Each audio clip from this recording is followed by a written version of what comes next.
On to panel 2, connected TV in practice.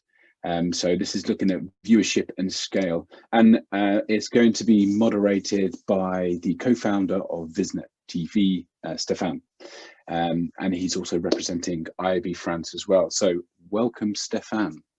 Are you there?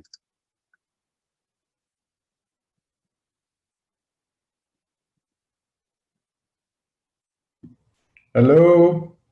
Hello, David. Hello, Stephane. You kept me waiting there. Heart was in the mouth. Thank you very much. Okay, great. Right, I'll hand over to you to take this panel 2 away. Thank you very much. Thank you. So in some ways, what we'll try to do here is to come back to the basic. I mean, I'm talking about CTV in practice. Viewership and scale, I think this is really the question about how do you reach a large audience, and how do you know that you reach the right audience also. So it's really basic things for us in digital, also in TV, but connected TV is really bringing a lot of questions that we have seen in the past when mobile start to grow, for example, and so on. And this is now where we are. And to discuss all these topics, we have with us Martin O'Boyle from Publicis Media, Austin Scott from Xandr, and Julie Selman from Freewheel. Are you here? Yes, I'm here. Hey, Hi. Hi. All right, good. I can see, that's great.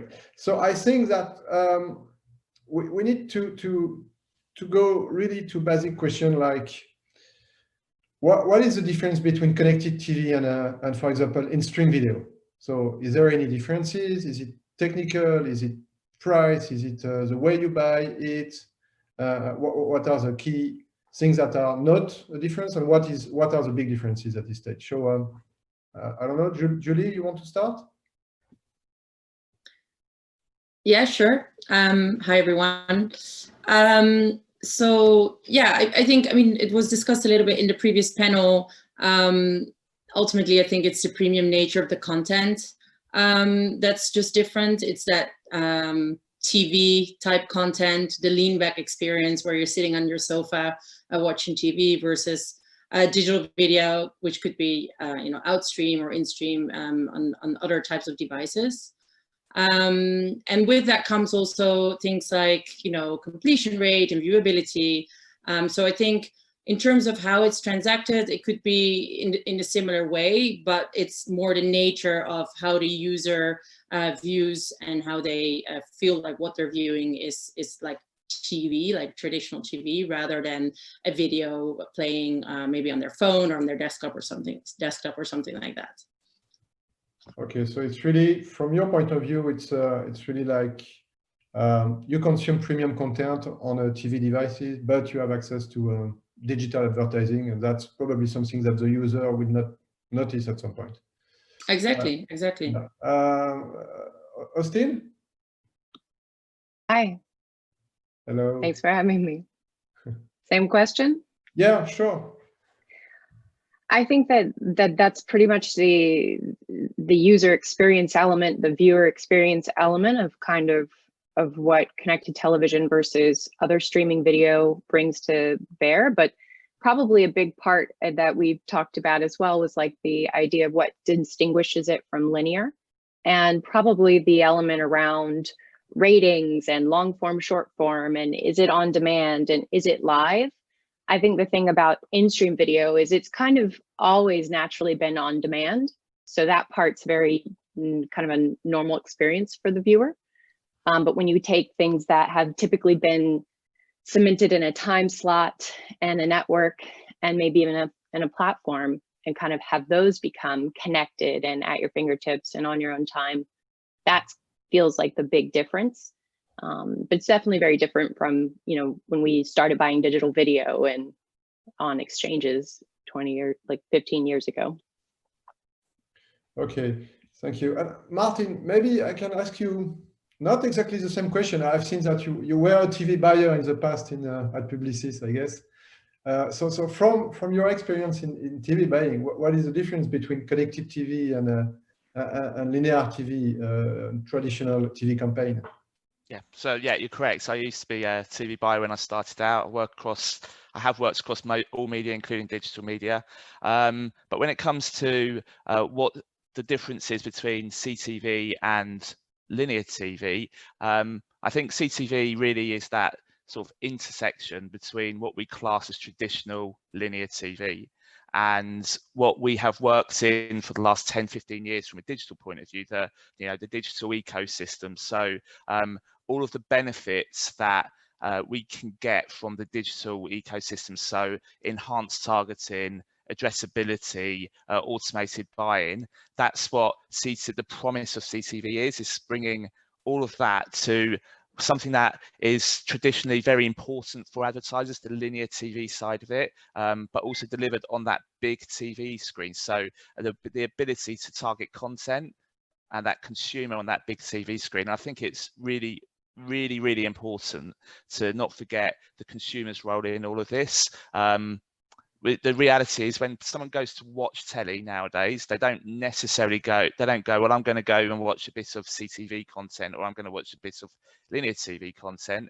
They just want to watch the content that they want to watch. So whether that is available on demand, and increasingly we're seeing more and more of that, or whether it is the live stream, it's really the content that they're after. What CTV and CTV advertising promises, but I would argue hasn't fully delivered yet and probably has still some way to go, is the enhanced targeting and addressability that you can get from the best of the digital ecosystem.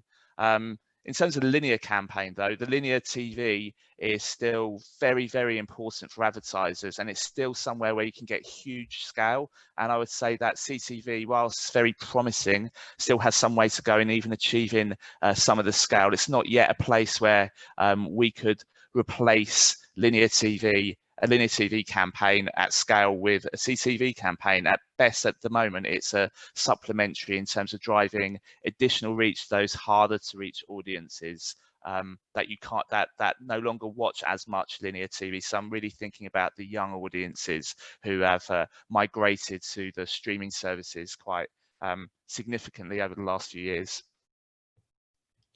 Yeah, definitely agree, and I think that's bringing us really to asking to Julie and Austin, why do you think advertisers invest in connected TV? Why should they? Is it an opportunity for advertisers to have access to, I would say, an affordable way to access TV? Is it a cheaper way? Is it bringing new digital advertisers to TV? And how can we help as the industry to simplify the message by saying, well, it's almost digital, or it will be fully digital with the right level of targeting sooner, but at this stage it's already interesting. So why do you think the advertisers should invest in connected TV? Julie, if you want to start. Yeah, so a couple of reasons. I think, like Martin was saying, supplementary. I would say it's complementary to a linear TV campaign. So advertisers that are already on linear TV can sort of complement our campaigns and reach other audiences by adding CTV to their plans. And then you have smaller advertisers who maybe traditionally wouldn't be able to afford the larger TV campaigns and budgets, who can now kind of venture into that world and start investing with smaller budgets and what we heard before, more testing available, less lead time. You can do it programmatically, so it's kind of a sort of lower barrier to entry. And then generally speaking, different audiences, there's more targeting available. And I think this is maybe not, we're ready for this yet, but long-term, using different creatives based on the data that you're getting back and really make it much more targeted. So not only for the sort of big brands, but smaller drive to store, for example, campaign or drive to web campaigns. This could be very interesting. Thank you, Julie. Austin, what is your view on this? Yeah, I think that's absolutely the right direction. Like the elements around storytelling, and probably the hardest piece right now is price, and what some of the other panelists have talked about who owns the budget within the agency in terms of making that more of a unified video kind of approach to media buying. That part would be super helpful to get worked out. But I think overall, the advertisers know television works. I mean, I don't think that's the hard sell. I think it's kind of this question of what does connected television get me and why is it a little bit more in terms of price? Okay, thank you. So one thing I think, which is, I guess the answer is different by country, and obviously we will not talk about the US market, which is quite big, but in terms of scale, in Europe, it's growing. But is it still enough? Is it enough now for an advertiser? Is it like a real challenge in terms of size of the audience in the different countries you work with? I can take that. Yeah. So I would say, just sort of finishing off that last question, you know, I work for an agency representing advertisers, and I also recognise the sort of issue that has been brought up about who should buy CTV. So should it be AV teams? Should it be digital teams? My personal view is that we'll end up with a hybrid or something like this, and this is certainly the way that we are working within our agency in terms of building the capability of both our digital and our TV or AV teams. We've been buying TV and video for many years now, and I think the problems that we sort of see with CTV is actually, you know, and in agencies, and why there might be a disconnect is because ultimately that there is that issue of scale. So I mentioned in the last question about how if I had a £10 million Christmas campaign, CTV is not going to be, at this point in the UK, a huge part of it outside of, say, the broadcasters and maybe YouTube. So it's really quite difficult to then put to really transform the way that you do things when the scale isn't there. It's sort of asking agencies to solve a problem that arguably CTV hasn't really sort of stepped up to the table yet. So I think there's more work to be done there. And I do think over the next few years, we will start to see sort of more ad services within CTV beyond broadcasters and YouTube, which I would argue agency teams are very, very familiar with, and they work really well with agency teams. So I think you know, the reality is with outside of broadcast, outside of YouTube and YouTube properties that sit within there, there isn't a huge amount of scale. So that's where, you know, and if we want CTV to be a true part of the AV strategy overall, we need to see players outside of those sort of really emerging. I expect it will happen in the next couple of years to see one or two people really disrupting, but I think everyone at the moment is sort of in a challenger mode rather than in a real disruptor mode. And I think that's really what's needed to happen. Because then once we've got the ad products, therefore we'll have the scale of inventory, and then people really will want to invest more in this area, because as we said, TV works for advertisers. It's going to be difficult for us to get people to migrate to somewhere where there isn't a huge amount of scale. Okay, so scale is one thing, but there is, like, when you all talk, you say you compare CTV to linear TV, but in some market, and I know that Sky is doing that, and it's now we're making big progress in France regarding addressable TV. All telcos are doing big things to make it available for broadcaster to do addressable TV on set-top box, for example. This is for you. Do you think it's an extension of the connected TV market and it's going to bring scale, or again it's a different market? So my feeling is that it should be as one single market, but I'm very happy to understand what you think about addressable TV. Shall I take that again? From an agency point of view, we would see it all as one market ultimately. There might be different routes to buying and accessing the inventory, but you really need to consider the addressable element, which has been in existence in the UK. AdSmart's been around for years now, and that's about to expand in 2021 with Channel 4 entering that market with Sky. But the reality is we need to consider that in with the linear TV, because there's different price points for each of those. So you'd say linear TV is probably the cheapest because it's got very broad targeting.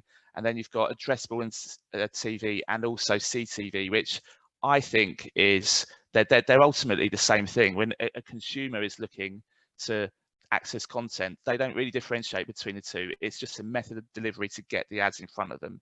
The price points are different, and that's what adds some complexity in what we're trying to do when we're planning and buying these campaigns. But the reality is that we have to consider it all. One of the big gaps in the UK specifically is a lack of holistic data, deterministic data that actually links all of those ecosystems. So you've got an established ecosystem with Barb, which is 5,200 homes, which linear TV has been planned for many, many years. It doesn't have huge scale, but it's very rich in the sort of targeting that you can, the way that the panel is put together, and therefore quite relatively robust to operate that market on. We don't really have the equivalent across CTV and video and addressable TV yet, and so it's very hard to turn around and go, well, what proportion of an AV budget should I put to a digital or a CTV provider? What proportion should I put to a broadcast video provider or YouTube? There's nothing that's linking that. So what we're doing in the background is trying to use as much data as we can, working with our partners to try and get that data linked together as much as possible. It isn't the holy grail and it isn't deterministic, but it helps us make those decisions. And I think that's something that I expect will come in the next couple of years, because you do, as Graham said in the last panel, you've got the likes of Samsung who owned a TV set, so they have a view of that consumption that arguably you don't get currently from Barb, and it's the same with other providers as well. So I do think we'll get more sophisticated data across that TV screen, which will really help us be able to plan more coherently across those across all of those platforms, and therefore link TV, addressable, CTV all together. Thank you, Martin. I guess, Julie, at Freewheel, you work with many broadcasters, so you're really close to the discussion about linear and addressability and scale. And how do you think you can, as a platform, or how the market should do in terms of reducing fragmentation and making that really the buying very simple for advertisers? Yeah, so I think, there's a lot of work to do still. Again, coming back to, I think the first, I think it was what Daniel said, collaboration and innovation. So I think in the future, we'll see more companies working together and innovating and collaborating because of this sort of widespread fragmentation.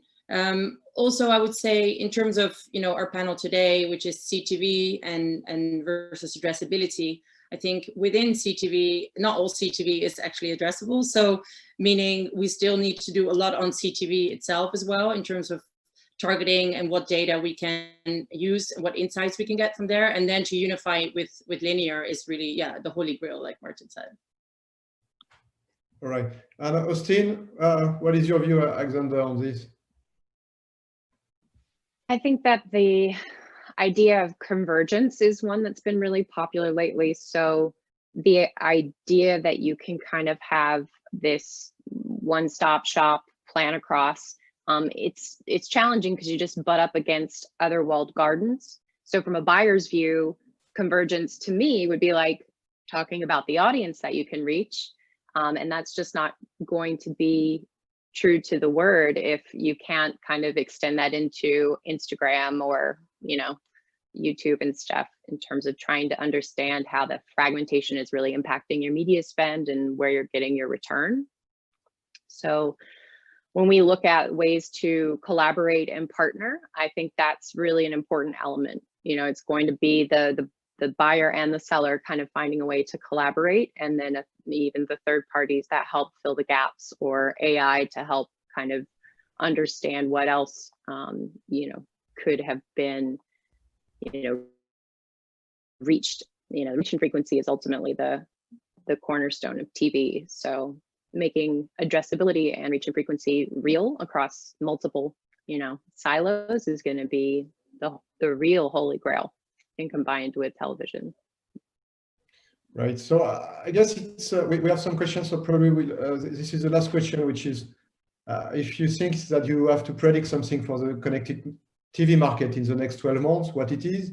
And I will start with mine, which is, and it's probably because I'm based in France, where IPTV is big and set-top box penetration is very high, is that I think that the scale issue is going to be reduced by the linear addressable inventory. So meaning ad switching on a broadcast feed on a set-top box, as Sky is doing already in the UK, and that's going to be live very soon in France. It has been authorized now, and there is a lot of hope, but obviously the scale is there, because if you look at the audience of a big broadcaster on set-top box, it's more than half of the audience viewership in France, so it's really big.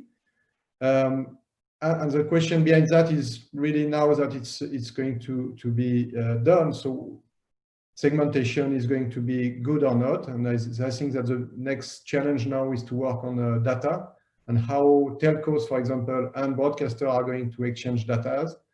And because telcos, they have some first-party data, but broadcasters also. So there is a lot of discussion about that.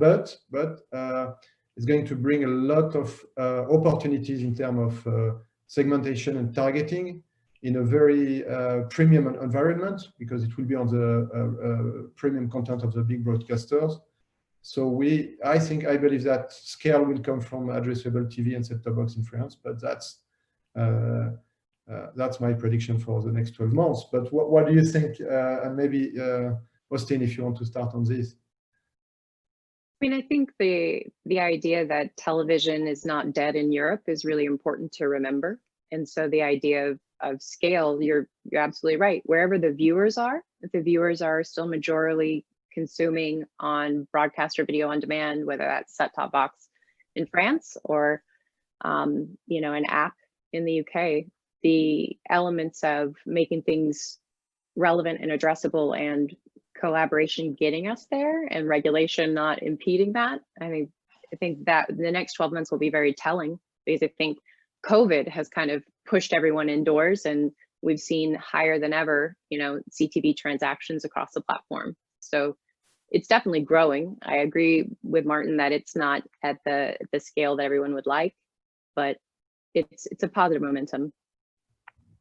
Thank you, Austin. Julie, so if you have a prediction? Yeah, so I will sort of look at it from obviously my position and from a buyer's point of view. I think there's still so much potential. In Freewheel, we grew our CTV revenue by 300% over the last sort of 3 quarters. And I think it's just starting. We've done a lot of education to buyers, to agencies, and also brand direct about the ability of or what CTV can do really for them. And I think there's still some hurdles, like we've just been discussing, the whole morning, but I think it's just going to have some exponential growth still to come. And buyers will become more savvy. They'll better understand what they can and cannot get from CTV and addressable, and onwards and upwards. And I think, like Daniel said, there's still a big unknown, but it's looking very positive. Thank you, Julie. Martin? So yeah, I've actually got 2. The first one is, I'll try and do them quickly. The first one is probably more 24 months rather than 12 months, but I do expect that we'll get another, and this is UK focused, another sort of ad-funded disruptor emerging within the UK marketplace. It's too big an area for the SVOD suppliers to just continue to dominate ongoing. So I do expect that will happen. And I think the second one is a bit sort of a more softer measure, but I do think we're going to see a lot more alliances between various stakeholders within the field. So I think within the UK, we're going to see a lot more content providers align with each other to help drive these new products. Because as I say, once we start to get the ad products and start to grow the scale that supports it, then it's very likely that those ad pounds will follow. Thank you. Thank you, Steen, Martin, Julie. We have some questions, so I'm just discovering the question now and going to share that with you. So the first one is, how do they see planners by CTV with no cookie and limited data to target? What needs to change on the buy side, and what tech can help with more targeting buying? So obviously, targeting and CTV, how does it work? So I'm happy to have a view on that. So so job of an agency ultimately is to navigate the complexity of a market for our consumers. So in this space is navigate that complexity and join the dots as much as we can. So the reality is that we need to work with different data sets. I can talk about the holy grail of a holistic, deterministic data set, but we're not there yet. So therefore, we need to work with the data sets that are available and work with our partners to deliver better, more robust data. So that could be working with panel-based data or working with bigger TV and connected TV media consumption data sets, the likes of Sky, for example, or even Samsung TVs. They're really, really interesting, and they allow us to add insights that can actually drive our media plans and determine the role of CTV on a campaign. In terms of the tech, I'm not a tech expert, so I won't go too much into that, but I do think the ability to navigate those bigger data sets really quickly, so some products that will help buyers and advertisers to navigate that and understand what actually, if they're going to invest a certain proportion of cash on CTV, what is the expected return from that? That's what our jobs are, and that's what we are doing. But if there's tech solutions that can help drive that will make it even better. And that's the sort of thing that we're working with our partners on to try and deliver. Thank you, Martin. Austin, any comment on data and connected TV and targeting? I mean, there are a couple of approaches. One is, a sophisticated hashed email. Another would be, infosum bunkers. But in some ways, there's some simplicity too. So television often has been touted as the show can have a demographic, so just based on show type and categories, day part, like if someone's watching at a certain time of the day, they're more likely to be in this bucket. So I think there are some simplicities to CTV buying that programmatic display has definitely not trained us well for. We think about it way too amped up sometimes. Thank you. Julie, anything to add on targeting and data? Yeah, I mean, I think at the moment, at least from what I'm seeing in Freewheel, it's pretty basic. So vertical sort of content targeting, targeting certain channels within CTV publishers. It really depends actually on the media owner and the publisher. So of course, at Sky you can do something very different than at Pluto. So it's still, I think, in its sort of basic infancy, at least if you want to buy sort of aggregated and at scale. But hopefully this will improve as well in the next sort of 12 to 18 months. Right. The next question is about VPaid. So I can answer to this one, but VPaid is not working as far as I understand connected TV, but maybe you have a different experience. That's correct. Yeah. All right. And the next one is about limit in terms of the length of the video. Is there any unified spec, or does it vary from one media to another? I believe it varies, but if you go any longer than the sort of standard 15 to 30 seconds, it'll be very hard to get scale, because there's not a lot of publishers who will allow that, because it ultimately sort of harms the user experience. So I would say that it's probably possible, but it wouldn't help you if you want to reach a large audience or across very specific verticals or something, because you won't have any scale. So we would say like 10 seconds, 20 seconds, 30 seconds would be the standard format? Standards, yes. Yeah. I think the trick that we found with some buyers is to do deal IDs that allow 60 seconds. So, it's going to be at a big premium. So I wouldn't think that you'd be going to market with any anything other than a 15 or 30. But if you do go for bigger, you need to pay for it. And by the way, right now it's based on CPM, right?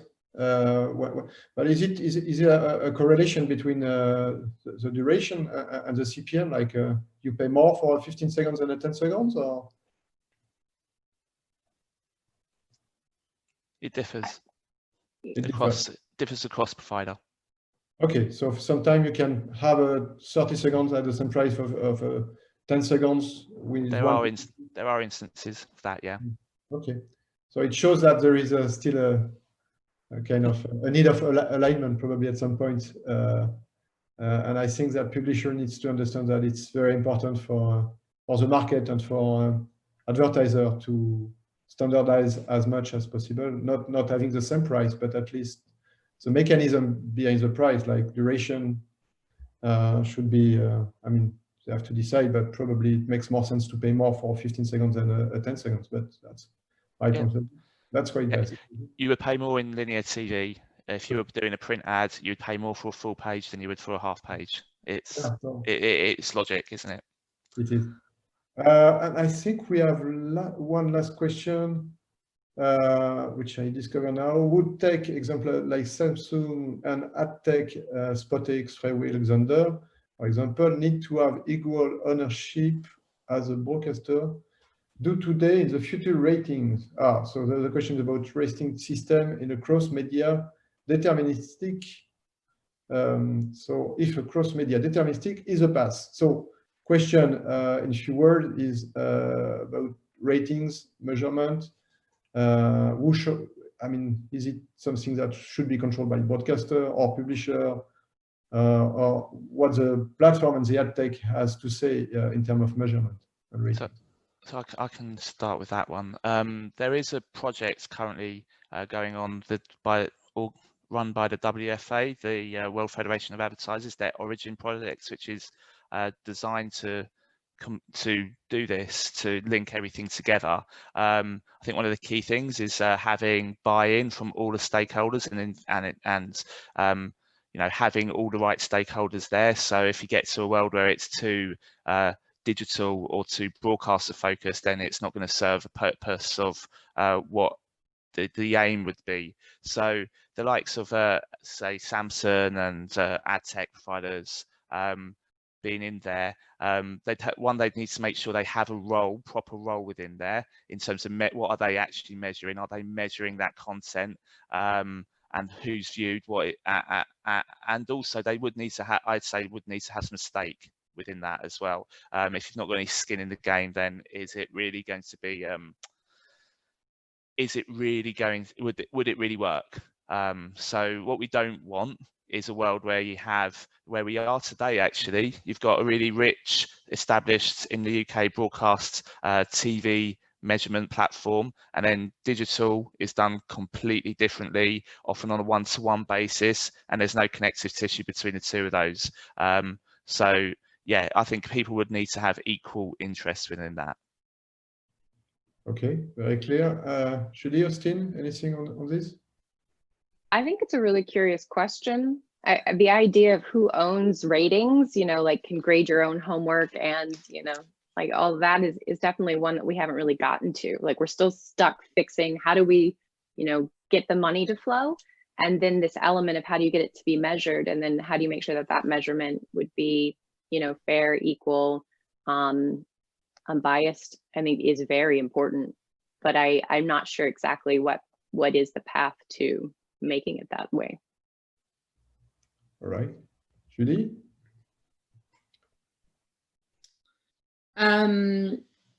Yeah, I agree with Austin on that. I think it shouldn't be owned by someone, and it's everyone's responsibility. So again, it comes down to collaboration and innovation. And I think, you know, ultimately there'll be one standard based on who's adopting it most. So I guess it will be to be seen who's gonna like take it all in that sense.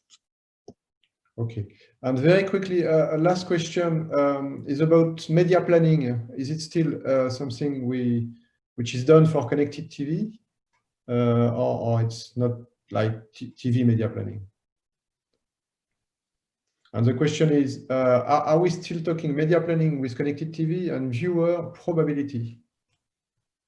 So I'm not quite understanding the full question, but I'll have a go at answering anyway. I mean, as I say, we look at the whole holistic TV ecosystem. So that would include broadcast, linear, that would include addressable, that would include CTV. So, and we source the best, most relevant data and insight to drive that. So from that point of view, yes, we would plan out CTV, and we would plan it as part of the wider TV and digital campaign. As I say, we've moved away from just purely TV buyers many years ago to have a video AV buyer that covers video and TV. So all of this would fall into the same ecosystem within our group. And I think this depends really at the moment per agency. So, you know, obviously in Publicis, that's all in one group, but I know in other agencies, these things are still split. And we would have maybe someone, you know, talking to the sort of broadcaster team, someone to the programmatic team, and then there's the sort of digital planning team. And, you know, they'll obviously internally all work together, but it's not necessarily working as one team yet. But I think this is changing as well. And it's something that agencies are talking about a lot internally, I think. So there will be some changes in that over the next 12 months as well. Thank you. And I guess the idea of the viewer probability, it only makes me think of kind of, you know, a lot of brands know who they want to reach. So if they want to kind of follow a consumer along a journey and they want to plan kind of ahead and kind of reserve those viewers, that type of planning to me, the more, I guess, buy-side focus is what I'd be curious to see pan out in terms of, you know, how we plan today versus how we can plan with all this data. All right. So I think it's time to stop, and I would like to thank you, Austin, Martin, Julie. I hope it was useful for our audience. There's many questions, many opportunity also in connected TV. And it's moving very fast, so I guess we'll have other opportunity to speak about it soon. And thank you for IAB Europe, Helen and David, for hosting this event. Thanks, Stefan. Thank you. Thank you very much, everybody. That was such a good panel, and I really appreciate you all sharing your insights into the scale of CTV. Something we're all expecting to increase rapidly in the future.